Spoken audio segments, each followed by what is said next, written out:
Good evening. How's your day been? You join us back at Gooner Fanzine TV. We've got a very, very special guest tonight. Jake Coare, not only a huge Arsenal fan, but you're organising, or you're part of the team that's organising the very excellent Walk and Talk. Yeah. Just tell us about what that's about, Jake. So Walk and Talk is where football fans walk from the opposition ground to the ground of the game of the day. So we'll be working from Selhurst Park to the Emirates, 12 miles to raise awareness for men's mental health. Okay, and that's on the day that Arsenal play Palace, isn't it? Yeah, Sunday the 27th. Okay, I mean that's a really, really, just a really, really good cause to get on board with, basically, and support. I know you did it last year as well, didn't you? Yeah, we got 120 last season did it. About 20 Arsenal fans did it because it was a standing start from us point of view. But this year, I'm hoping for more Arsenal fans to take part. So you're asking for Arsenal fans to join in potentially? Yes, excellent. As we're the home team, we need to stop getting outnumbered by Palace today. Absolutely. I mean, Gooner Fanzine TV are going to jump on board as well. We're going to do the walk too, and maybe do a bit of a travel vlog too. But there's this obviously a really serious side behind what you're doing. Just talk us through how you got involved in it in the first place. I suffer from mental health. I suffer from clinical depression and anxiety. I've actually spent time on the mental health ward, suffering from suicidal thoughts, and I do try and want to raise awareness for it, showing that men can talk about it. And then I saw Walk and Talk on social media, and that's how I got involved. Excellent. So you literally saw it on social media and just jumped on board. Emailed him, and then I mainly deal with the stuff from the Arsenal point of view these days. Oh, fantastic. That's great. And how does it make you feel?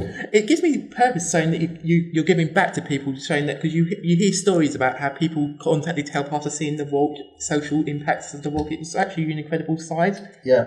I know we were sort of on board with it last year in terms of social media stuff, although we didn't actually do the walk this year. But what was the response been like? It was massively positive. It was massively positive. We got the social media side of it was incredible. We got people saying, "Oh, thanks to you, I contacted the Samaritans, calm."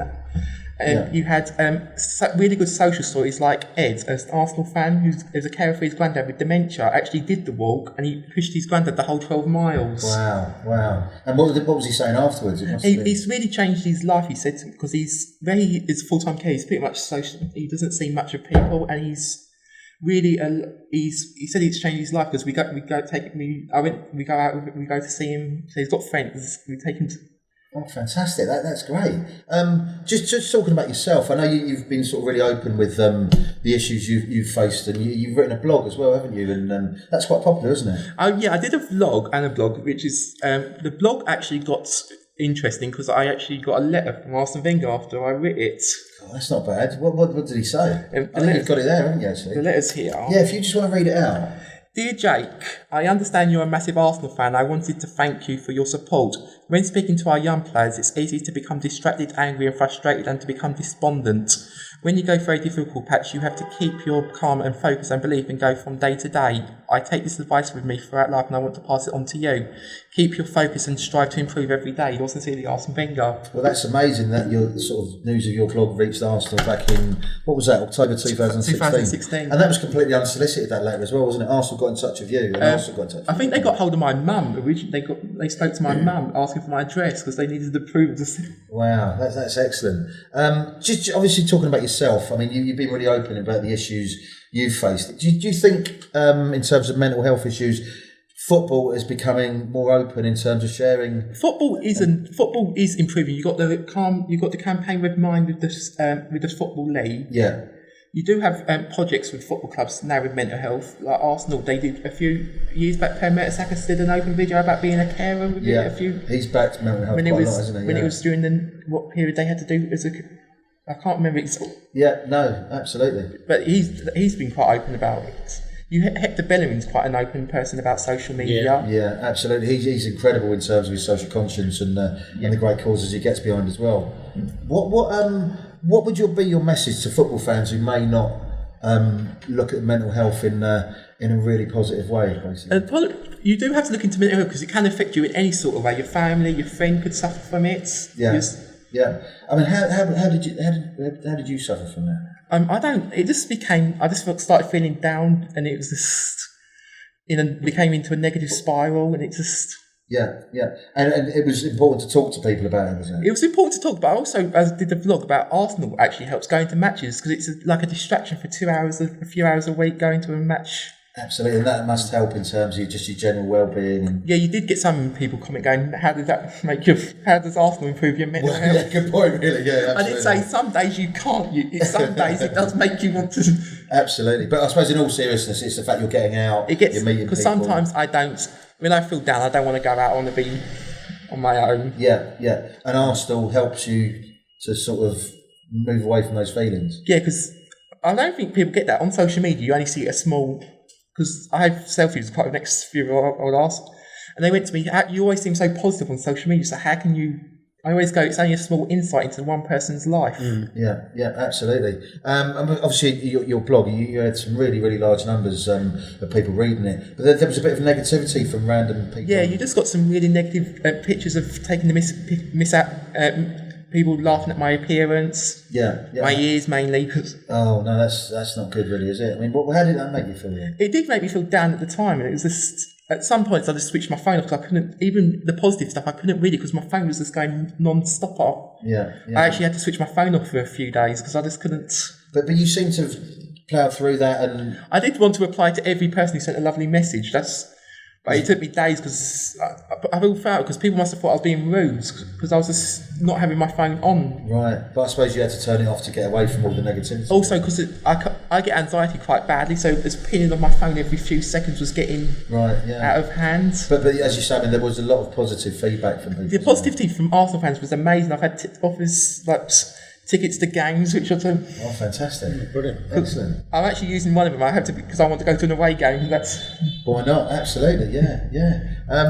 So obviously, in terms of raising awareness for Walk and Talk, then what would be your message to Arsenal fans? It's a great day out. You meet loads of people. It's not cliquey where you have Arsenal fans in one group, Palace fans in another. You mingle with each other. You chat. Absolutely. And in terms of, I mean, Walk and Talk's a sort of umbrella for a lot of mental health issues, isn't it? Yeah. You're sort of doing stuff to raise awareness about male suicide. Yeah, we've joined a partnership with the Samaritans called Real People, Real Stories. It encourages people to talk openly about their mental health and how it can help because it was originally started with the railway companies. Okay, and what happened there? The Samaritans, I think it was just their funding, that sort of thing. But the Samaritans have kept it going. It's really, they've had people like Leon Mackenzie doing it, who's actually done one of the walks on the last wall. Yeah. And we've actually, it's targeting men under 45 because that's 88 men a week kill themselves with suicide. Right. And obviously your walk is looking to raise awareness of that issue and try and get people to talk about it. We're trying to break the stereotype of men that think they can't talk about mental health. Right, yeah. Especially with football because they think football fans don't talk about stuff like this. That's why we're trying to use it as a vehicle to try and show that you can. Fantastic. And obviously you're building on last season's sort of success from the walk. Yes. And you're hoping for more this year. Because last year was a standing start with Arsenal fans because we had no support. We had nothing to start from. It was just me emailing loads of people trying to... Well, it sounds like you did well though, so... So, and then this year we're targeting quite a large number. Okay. Are there any sort of Arsenal players you'd like to get on board, former players? We don't want to just... We want them to do it of their own free will. We don't want to try bounce them into... they don't want to be there. Maybe Gooner Fanzine TV could do that instead. Come on, Arsenal players, get on board. Come on. Yeah. Loads of Arsenal fans. This is a brilliant walk. Jake's an absolute legend for what he's doing. It's just a really, really good cause. So if you're interested, what's your Twitter feed, Jake? Jake Coare 14. Okay, follow Jake and you get all the details from him. There's a Palace side of it as well, isn't it? Is it Holmesdale? HC on tour 15. And what are they, the Holmesdale Cravatics? Holmesdale Cravatics. Right, yeah. And what's that from? The sort of the lads behind the goal or something? They sit behind the goal. They're they're like the ultras. The ultras, the Palace ultras, yeah. Come and walk with the Arsenal fans anyway. But I'm sure the ultras are nice blokes as well. They are lovely. Yeah, absolutely, yeah. But we've also got Glenn here as well. Glenn's got experience of working with talk us through it again, Glenn. I actually work for a charity called the Harrington Scheme that are based in Highgate. Right. They've got a sort of teaching facility in Highgate, and they also run 2 charity shops to obviously raise money to fund the charity itself. But we work with a core group of young adults with learning disabilities and special needs. Right. A lot of the individuals there have autism, Down syndrome, that kind of thing. But it's all geared towards really trying to sort of instigate some sort of form of independent living for these learners, give them confidence, life skills, things like getting them into positions of work, how to sort of fill out a CV, employability skills. Obviously, you've got your maths, English, cookery, that kind of thing. It's absolutely excellent. I feel it's probably the most rewarding thing. Well, it is by far the most rewarding thing I've done, and it's a real sense of community. But I think the key in this, as Jake was saying, this is a really positive thing you've done. I think it's excellent. Thank you. The key words are awareness, understanding, and communication. Because I think there's a lot more people out there. People don't realise just how many people may suffer with depression, especially in the sort of current times we're in. Young people with the pressures of social media that I think, not having a smartphone, I don't understand. But no, I'm fully aware of that. But, social media is a really big key. It's bringing a lot of pressure down on young people. And it really is, I'm sure Jake will agree that, you're not alone. And the best way to sort of try and overcome it or get people to understand it is by communicating that and understanding that. Absolutely, well said, Glenn. So, because I do agree, because young people do have the pressures now of social media with their phones. Yeah, they do. Social media. And I think there's that gap between sort of my generation and who instigated all this technology, which the younger generation are now bearing the brunt of. That's an interesting point. Because I think the problem with my generation, we were in the mix-up when the computers were just, smartphones were just coming in, so we were never, in schools we weren't really taught how social... So from your point of view, Glenn, how important is this walk and talk that Jake's promoting? It's very important. Again, I think, just in that sense of educating people, trying to get people on board. Obviously, is it a money raising or is it just an awareness campaign? It's an awareness campaign because we want to encourage people to talk about their mental health. Excellent, and far more worthy than some of the walks I did demonstrating against the board game. Completely different story. We're not going to go there today. No, I know. I'm just trying to get injected a bit of everything. So obviously you did it last year, 12 miles. How did you feel at the end of it then? My feet were destroyed. I bought new walking shoes and they were covered in blisters. And I went to the pub with the Palace fans. They were delighted because they beat us 3-2. Yeah, I remember that game. And I was going, "Now you torpedoed our season." Well, they practically did, didn't they? And they actually had to carry me from the pub across the road from where the Arsenal concrete signs were. What? Because you couldn't walk with your feet up? They had to carry me. They had to carry me They had to carry all the way down the road to Arsenal shoes. To be fair, they should have been cheering you with all sort of the stuff you've done for them. So is it suitable for anyone? Because you don't have to do the whole 12 miles, do you? No, the rest stops are designed so you can jump in and out. They're near tube train stations. We are actually offering a wheelchair push service this year. Fantastic. So if you want to got someone who wants in a wheelchair and you don't have someone to push you the whole way, we have volunteers signing up to do that. Blimey, with my flat feet, I think I'll be in that by the end of it. But no, then, on a serious point, that's absolutely amazing. So, and what time's that starting? It starts from 9 a.m. at Selhurst Park. And we're aiming to arrive at the Emirates around 3 o'clock. We're doing about 3 rest stops, so you've got time to get a pint. I was going to say rest stop, you mean like popping in the boozer or something? They all are pub stops, don't worry.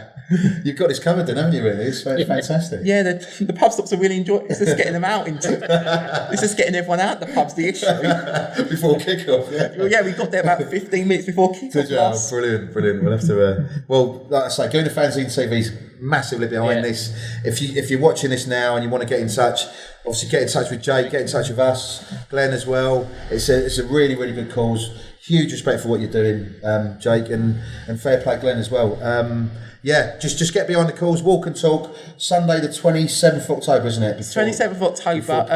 I'll put the full timetable will be on my Twitter feed, and I'll have it as well. And we'll be treating during the day. So if you miss us at one stop, you can pick us up anyway. Fantastic. Brilliant. 2 weeks to get in training. 2 weeks to get in training. I've got no chance, basically, but you boys will be fitting me. But that's absolutely brilliant, Jake. Honestly, huge respect for what you're doing. Thank you. You deserve as many people as possible on board, and all the best. Thanks for coming on. Thank you. Cheers, mate. Cheers, very Jake. much. Nice to see you.